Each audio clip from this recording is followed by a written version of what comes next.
وإلى ثمود أخاهم صالحا قال يا قوم اعبدوا الله ما لكم من إله غيره قد جاءتكم بينة من ربكم هذه ناقة الله لكم آية فذروها تأكل في أرض الله ولا تمسوها بسوء فيأخذكم عذاب أليم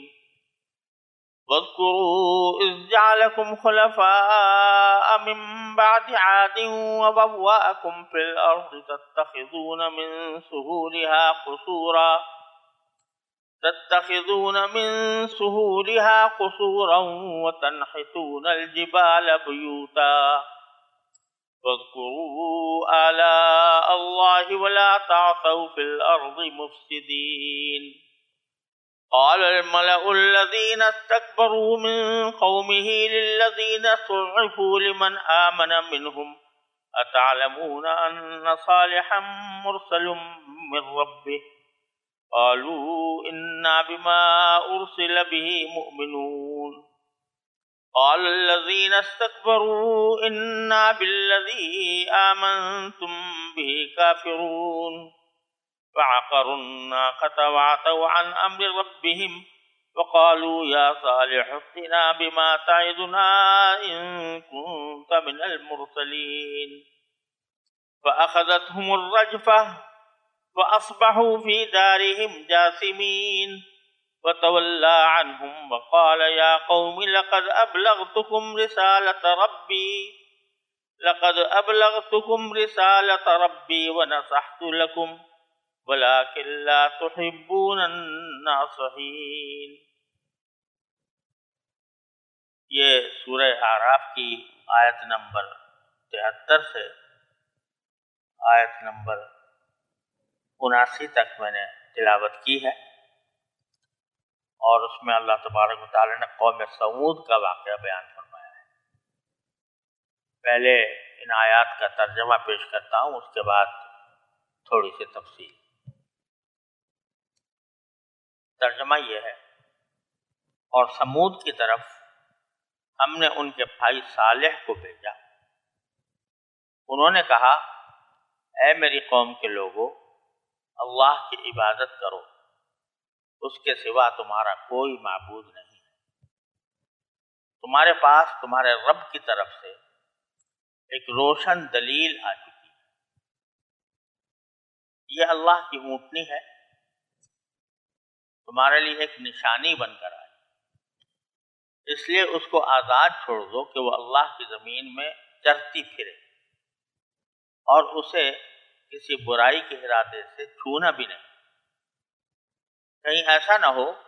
کہ تمہیں ایک دکھ دینے والا عذاب آ پکڑے۔ اور وہ وقت یاد کرو جب اللہ نے تمہیں قوم عاد کے بعد جانشین بنایا اور تمہیں زمین پر اس طرح بسایا کہ تم اس کے ہموار علاقوں میں محل بناتے ہو اور پہاڑوں کو تراش کر گھروں کی شکل دے دیتے ہو۔ لہذا اللہ کی نعمتوں پر دھیان دو اور زمین میں فساد مچاتے نہ پھرو۔ ان کے قوم کے سرداروں نے جو بڑائی کے گھمنڈ میں تھے، ان کمزوروں سے پوچھا جو ایمان لے آئے تھے کہ کیا تمہیں اس بات کا یقین ہے کہ صالح اپنے رب کی طرف سے بھیجے ہوئے پیغمبر ہیں؟ تو اس کے جواب میں انہوں نے کہا کہ بے شک ہم تو اس پیغام پر پورا ایمان رکھتے ہیں جو ان کے ذریعے بھیجا گیا ہے۔ وہ مغرور لوگ کہنے لگے جس پیغام پر تم ایمان لائے ہو اس کے تو ہم سب منکر ہیں۔ چنانچہ انہوں نے اونٹنی کو مار ڈالا اور اپنے پروردگار کے حکم سے سرکشی کی اور کہا صالح اگر تم باقی ایک پیغمبر ہو تو لے آؤ وہ یعنی عذاب جس کی ہمیں دھمکی دیتے۔ نتیجہ یہ ہوا کہ انہیں زلزلے نے آ پکڑا اور وہ اپنے گھر میں اوندھے پڑے رہ گئے۔ اس موقع پر صالح ان سے منہ موڑ کر چل دیے اور کہنے لگے اے میری قوم، میں نے تمہیں اپنے رب کا پیغام پہنچایا اور تمہاری خیر خواہی کی، مگر تم خیر خواہوں کو پسند ہی نہیں کرتے۔ آیات کا یہ ترجمہ قوم سمود کے واقعات کا ایسا خلاصہ ہے جسے سمجھنے کے لیے کسی لمبی چوڑی تشریح کی ضرورت نہیں ہے، لیکن تھوڑی سی وضاحت کی ضروری ہے کہ قوم سمود قوم عاد ہی کی نسل سے تھی، اور وہ مدینہ منورہ اور شام کے درمیان ایک علاقے میں واقع تھی۔ اس کو آپ عاد ثانیہ بھی کہا جاتا تھا، جیسا کہ میں نے قوم عاد کے سلسلے میں ذکر کیا تھا۔ ان کے دادا کا نام سمود تھا، اور اگرچہ قوم عاد کا انجام لوگوں کے سامنے آ چکا تھا، اس کے باوجود کچھ عرصہ گزرنے کے بعد ان لوگوں کو اللہ تبارک و تعالی نے بڑی نعمتوں سے نوازا، اور ان کو صنعت کاری اور خاص طور پر آرکیٹیکچر کا، یعنی عمارتیں بنانے کا ایک ایسا ہنر عطا فرمایا جو دوسرے لوگوں کو حاصل نہیں تھا۔ یہ عالیشان محلات بناتے تھے اور پتھروں کو تراش تراش کر ان میں گھر بناتے تھے، اور اس کی وجہ سے جو بڑے خوشحال لوگ تھے، مال و دولت کی فراوانی تھی، اور جو خاص طور پر سردار لوگ تھے وہ بڑی عیش و عشرت کی زندگی گزار رہے تھے۔ اللہ بچائے جب انسان عیش و عشرت میں ضرورت سے زیادہ مبتلا ہوتا ہے تو بسا اوقات وہ انسان کو گمراہ کر دیتی ہے، تکبر میں مبتلا کر دیتی ہے۔ اس کے نتیجے میں ان کے اندر پھر وہ برائیاں پھوٹ پڑی جو قوم عاد کے اندر تھیں، اور رفتہ رفتہ یہ شرک میں مبتلا ہو گئے، اور اپنے آپ کو ہی ساری دنیا سے افضل سمجھنے لگے۔ اللہ تبارک و تعالیٰ نے ان کی ہدایت کے لیے حضرت صالح علیہ السلام کو بھیجا، اور انہوں نے ان کو یاد دلایا کہ بھائی قوم عاد کی تاریخ تمہارے سامنے ہے، اور وہاں پر اللہ تبارک و تعالیٰ نے کس طرح لوگوں کو توحید کی دعوت دی تھی، ان کی بہت زیادہ ان کو متنبہ کیا تھا کہ وہ اللہ تعالیٰ کی توحید پر ایمان لے آئے، لیکن وہ ایمان نہیں لائے تو ان کو عذاب میں پکڑ لیا گیا۔ آج تم بھی اسی کے راستے پر چل کھڑے ہوئے ہو، تو تمہیں توحید پر ایمان لانا چاہیے، اللہ تعالیٰ کی عبادت کرنی چاہیے، تکبر کو چھوڑنا چاہیے، اور اس مال و دولت کو اللہ تبارک و تعالیٰ کے منشا کے مطابق خرچ کرنا چاہیے۔ لیکن جو ان میں متکبر لوگ تھے انہوں نے حضرت صالح علیہ السلام کی بات نہیں مانی۔ کچھ لوگ تھے کہ جو دنیاوی حیثیت میں کوئی بہت بڑی کسی بہت بڑے مقام پر نہیں تھے، غریب غربا تھے، وہ تو حضرت صالح علیہ السلام پر ایمان لے آئے تھے، لیکن یہ بڑے بڑے سردار جو تکبر میں مبتلا تھے وہ حضرت صالح علیہ السلام کی تکذیب کرتے ہیں کہ ہم تمہیں پیغمبر نہیں مانتے۔ جب کافی عرصہ گزر گیا تو انہوں نے خود یہ مطالبہ کیا کہ اچھا چلو اگر تم ہمیں ایک معجزہ دکھا دو تو ہم ایمان لے آئیں۔ وہ معجزہ کیا تھا؟ ایک اونٹنی تھی جس کا ذکر قرآن کریم میں آیا ہے۔ اونٹنی کا مطلب یہ تھا کہ انہوں نے یہ مطالبہ کیا کہ یہ ہمارے سامنے ایک پہاڑ ہے، اونٹنی اس پہاڑ سے نکال دو، اور اونٹنی بھی گابھن اونٹنی ہو 10 مہینے، اگر وہ نکال کے دکھا دو گے تو ہم سمجھ لیں گے کہ تم پیغمبر ہو اور ایمان لے آئے۔ حضرت صالح علیہ السلام نے دعا کی اور اس کے نتیجے میں اللہ تعالیٰ نے اپنی قدرت کے تحت پہاڑ سے اونٹنی بھی نکال کر دکھا دی۔ اس پر کچھ لوگ تو ایمان لے آئے کہ بھئی باقی ہے ایسا معجزہ ظاہر ہوا ہے، تو ایمان لے آئے، لیکن بڑے بڑے سردار وہ اپنے عہد سے پھر گئے، اور نہ صرف یہ کہ اپنی ضد پر اڑے رہے، بلکہ دوسرے لوگ جو اس واقعے سے متاثر ہوئے تھے اور ایمان لانے کا ارادہ کر رہے تھے انہیں بھی روک دیا۔ حضرت صالح علیہ السلام کو خطرہ ہوا کہ اگر یہ لوگ اسی طرح اپنی ضد پر اڑے رہے تو کہیں کوئی عذاب نہ آ جائے۔ اونٹنی کو پہاڑ سے نکالنے کے بعد یہ اللہ تبارک و تعالیٰ کی طرف سے حکم تھا جو صالح علیہ السلام نے پہنچایا کہ اونٹنی بڑی عظیم الشان ہے، اپنے قد و قامت میں وہ بہت بڑی اونٹنی تھی، اور قوم سمود کے پاس جو ایک کنواں تھا جس سے سب لوگ پانی پیتے تھے، وہ ایسا تھا کہ اگر اونٹنی اس سے پانی پیے تو سارا پانی ختم ہو جاتا تھا۔ لہذا اللہ تعالیٰ کی طرف سے یہ طے کر دیا گیا کہ ایک دن اونٹنی پانی پیے گی، کنواں خالی ہو جائے گا، اور دوسرے دن قوم کے لوگ پانی پئیں گے۔ البتہ جس دن اونٹنی پانی پیتی تھی تو اس روایات میں یہ ہے کہ اس دن وہ دودھ دیتی تھی، اور وہ دودھ اتنا زیادہ دیتی تھی کہ ساری بستی والوں کو کافی ہو جائے گا۔ اب یہ ان لوگوں نے کچھ عرصے تک تو اس پر عمل جاری رکھا، لیکن کچھ عرصے کے بعد آپس میں گویاں ہونے لگی کہ یہ اونٹنی تو ہمارا سارا پانی پی جاتی ہے، ہمارے لیے کچھ چھوڑتی نہیں ہے، ہمیں صرف ایک دن کے لیے پانی ملتا ہے، لہذا اس کو قتل ہی کر ڈالا۔ اول تو خود ان کے مطالبے پر اونٹنی بھیجی گئی تھی، معجزے کے طور پر بھیجی گئی تھی، اور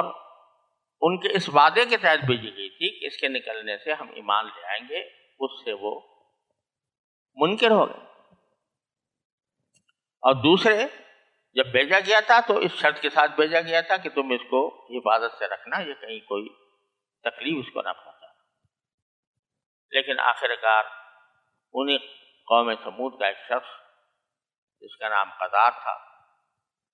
وہ اس نے آ کر اونٹنی کو قتل کر ڈالا۔ بعض روایتوں میں ہے کہ کچھ عورتوں نے ان کو یہ ترغیب دی، جو خوبصورت عورتیں تھیں، انہوں نے کہا کہ اگر تم اس کو قتل کر دو گے تو ہم تمہاری ہو جائیں۔ تو اس لالچ میں بھی آ کر قدار نے، اور شخص کا بھی نام آتا ہے کہ وہ بھی شامل تھا، لیکن قتل کرنے والا قدار تھا، اس نے قتل کر دیا۔ اب حضرت صالح علیہ السلام سمجھ گئے کہ اب ان کے قتل کرنے کے بعد اب اللہ تعالیٰ کی طرف سے عذاب آنے میں کوئی رکاوٹ باقی نہیں رہی، اور اللہ تبارک و تعالیٰ کی طرف سے یہ کہہ دیا گیا کہ تمتعوا فی دارکم ثلاثۃ ایام، اپنے گھروں میں 3 دن تو مزے اڑا لو، لیکن 3 دن کے بعد تمہارے اوپر عذاب آئے گا۔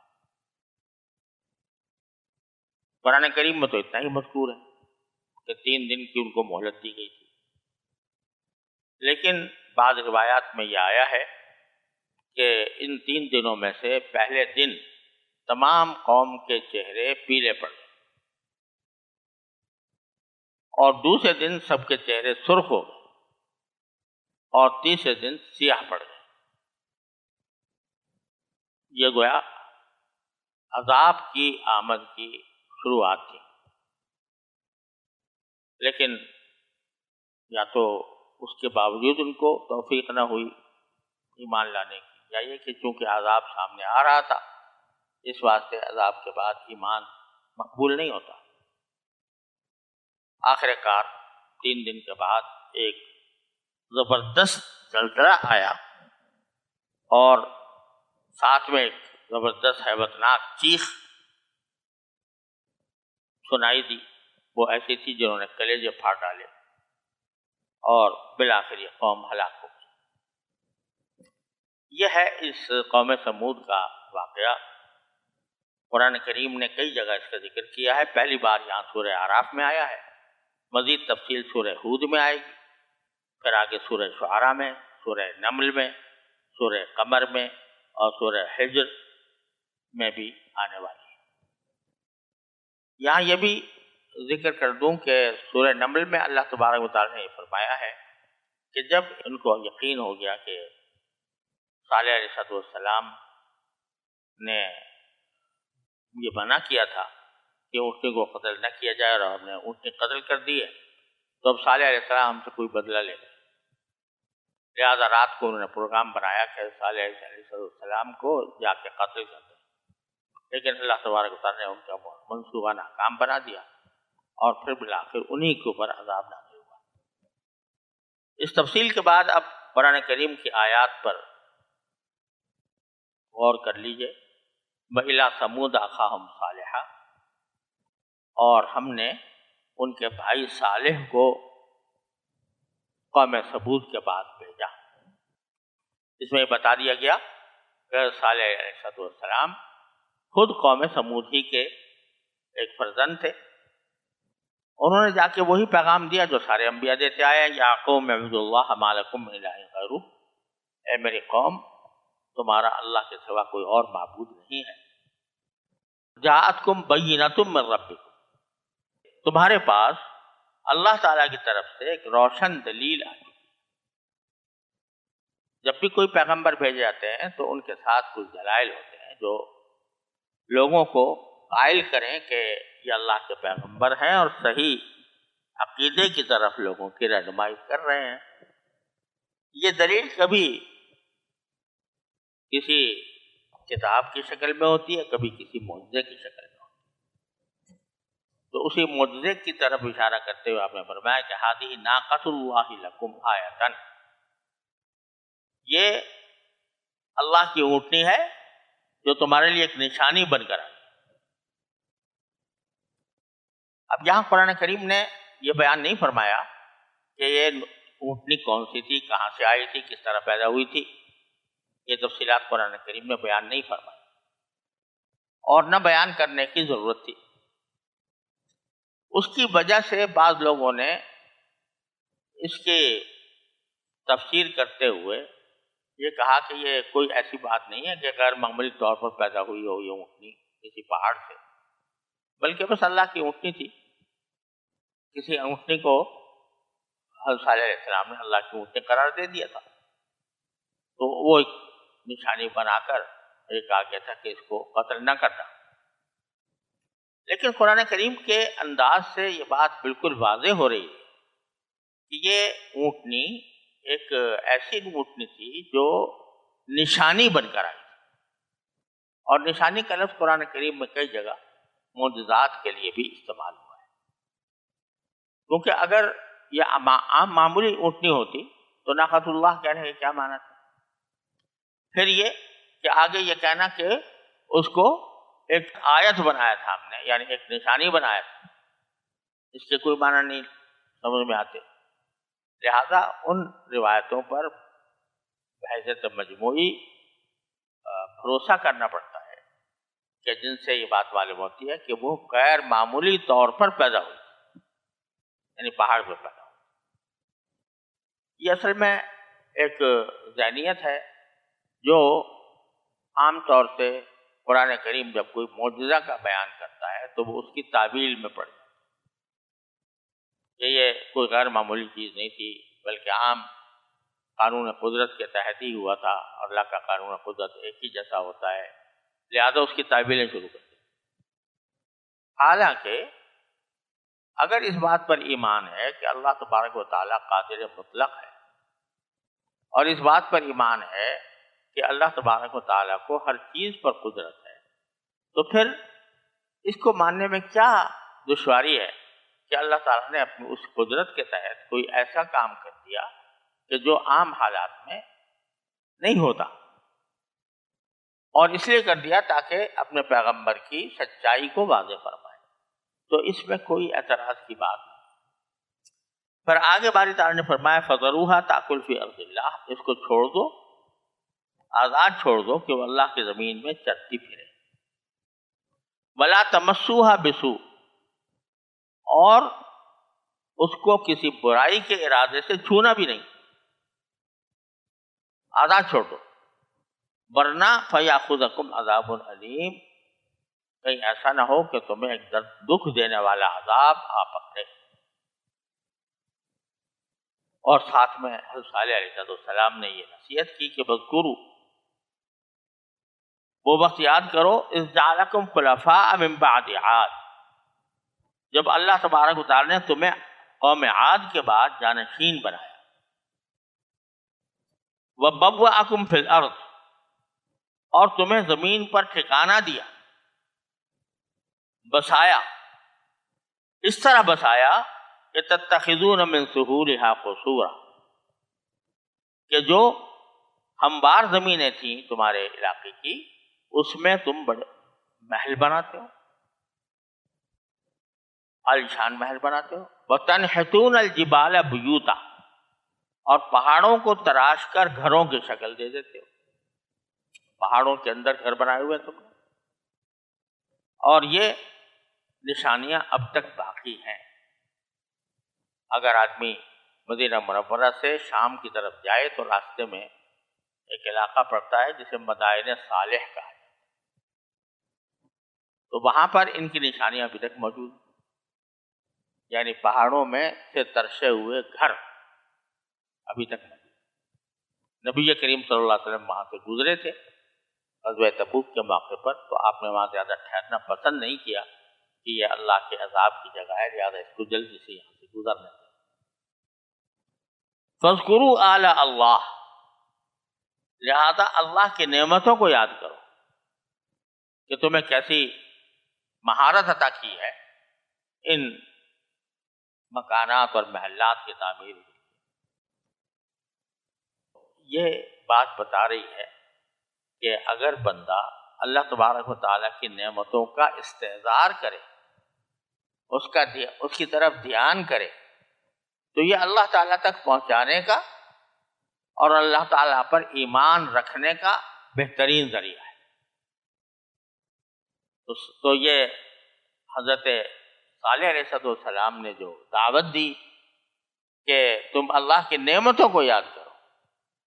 اگر نعمتوں کو یاد کرو کہ میرے اللہ کی دی ہوئی ہے تو یقیناً اللہ پر ایمان بڑھے گا، یقیناً اللہ تعالیٰ کی شکر گزاری پیدا ہوگی،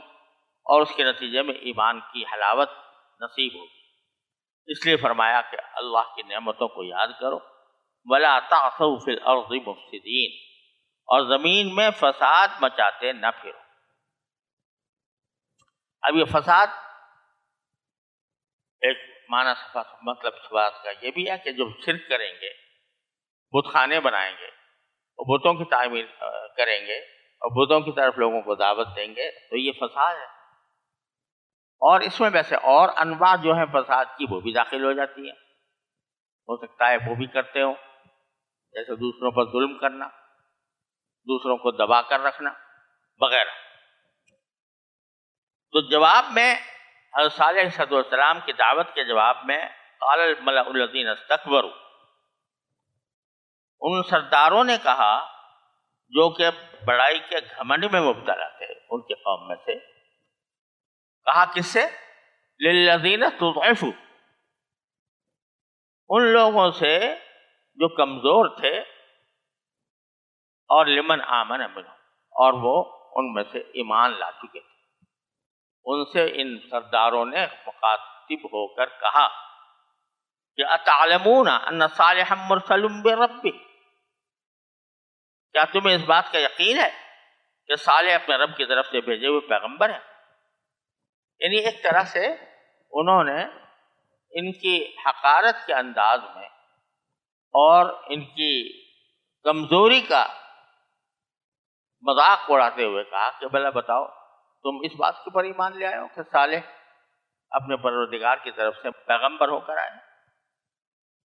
تو انہوں نے جواب دیا کمزور لوگوں نے، قالوا انا بما ارسل به مؤمنون، ہم تو اس پیغام پر پورا ایمان رکھتے ہیں جو ان کے ذریعے بھیجا گیا۔ قال الذين استكبروا، اس کے جواب میں ان سرداروں نے کہا جو گھمنڈ میں مبتلا تھے، انا بالذی آمنتم به کافرون، ہم تو جس پیغام پر تم ایمان لائے ہو اس کے ہم سب منکر ہیں۔ اب یہ تکبر کے ساتھ ان سے خطاب کر کے تکذیب کر دی صالح علیہ السلام، اور نہ صرف تکذیب کر دی، فعقروا الناقہ، اس اونٹنی کو مار ڈالا۔ عقرہ یعقرو کے لفظی معنی ہوتے ہیں کونچیں کاٹنا، لیکن یہ قتل کے معنی میں بھی استعمال ہوتا ہے۔ تو انہوں نے ناقہ کے کونچیں کاٹ ڈالی، یعنی اس کو قتل کر ڈالا۔ اگرچہ قتل کرنے والا ایک شخص تھا، جس کو قرآن کریم میں سورہ ضحیٰ میں فرمایا اذ انبعث اشقاها، لیکن یہاں عقرو جمع کے صیغے کے ساتھ استعمال کرتے ہوئے فرمایا ان لوگوں نے کاٹ ڈالا۔ وجہ اس کی یہ ہے کہ اگرچہ قتل کا اقدام تو ایک ہی نے کیا تھا، مگر راضی سب تھے اس پر، نہ صرف راضی تھے بلکہ ان کی دلی خواہش تھی کہ کسی طرح یہ اونٹنی مر جائے، اور کچھ بعید نہیں ہے۔ سورۃ الشمس میں، معاف کیجیے گا، سورۃ الشمس میں فرمایا اذ انبعث اشقاها، تو وہاں پر معلوم ہوا کہ ایک ہی شخص تھا جو سب سے زیادہ بدبخت تھا، تو اس نے قتل کیا تھا۔ لیکن چونکہ ساری قوم نہ صرف یہ کہ اس پر راضی تھی بلکہ اس کے دل کی خواہش تھی، اور کچھ بعید نہیں ہے کہ انہوں نے اکسایا اس کو، اس لیے عقرو میں جمع کا صیغہ استعمال کیا کہ ان سب نے ناقہ کو قتل کر ڈالا، اور اپنے باتہ عن امر ربہم، اپنے پروردگار کے حکم سے سرکشی، فأخذتهم الرجفہ، تو ان کو زلزلے نے آ پکڑا۔ اور ان کو جو عذاب آیا تھا اس کے لیے قرآن کریم میں کئی لفظ استعمال ہوئے ہیں، کہیں اس کو رجفہ کہا گیا ہے، کہیں اس کو صیحہ کہا گیا ہے، اور کہیں طغوا کہا گیا ہے یا طاغیہ کہا گیا ہے۔ تو رجفہ کے معنی ہے زلزلہ، صیحہ کے معنی ہے چیخ، اور طاغیہ ہر قسم کے سرکشی کو کہتے ہیں، اور ہر اس چیز کو کہا جاتا ہے کہ جو حد سے تجاوز کر جائے۔ تو صورتحال یہ ہوئی تھی کہ تینوں باتیں ہوئی تھی، زلزلہ بھی آیا، ایک چیخ بھی بڑی زبردست ہیبتناک چیخ بھی سنائی دی، اور وہ دونوں چیزیں جو تھیں وہ عام معمول اور حد سے بڑی ہوئی تھی، اس لیے کہیں اس کو طاغیہ بھی کہہ دیا گیا، کہیں اس کو صیحہ بھی کہہ دیا گیا، کہیں اس کو رجفہ بھی کہہ دیا۔ نتیجہ کیا ہوا؟ فَأَصْبَحُوا فِي دَارِهِمْ جَاثِمِينَ، وہ اپنے گھروں میں اوندھے پڑے رہ گئے۔ فَتَوَلَّى عَنْهُمْ، جب وہ سب ہلاک ہو گئے تو حضرت صالح علیہ السلام اور ان کے ساتھی ظاہر ہے کہ عذاب سے محفوظ رہے، تو حضرت صالح علیہ السلام ان سے منہ موڑ کر چل دیے۔ اب کہاں گئے اس کی تفصیل قرآن کریم میں نہیں بتائی، بعض روایتوں سے معلوم ہوتا ہے کہ یہ دوبارہ حضر موت میں جا کر آباد ہو گئے، اور بعض معلوم ہوتا ہے کہ مکہ معظمہ آ گئے۔ دونوں جگہ ان کی قبریں بتائی جاتی ہیں، لیکن اللہ تعالیٰ جانتے ہیں کہ کہاں تشریف لے گئے تھے، کیونکہ قرآن تاریخ کی کتاب نہیں ہے، لہذا جو جتنا حصہ ضروری تھا سبق دینے کے لیے اتنے کو بیان کیا ہے، باقی تفصیلات کو بیان نہیں فرمایا۔ تو بہرحال وہ چھوڑ کر گئے اور پھر خطاب کیا اپنی قوم سے، بڑا ہی دردمندانہ خطاب، یا قوم، اے میری قوم، لقد ابلغتکم رسالت ربی، میں نے تمہیں اپنے پروردگار کا پیغام پہنچا دیا، ونصحت لکم، اور تمہاری خیر خواہی کی،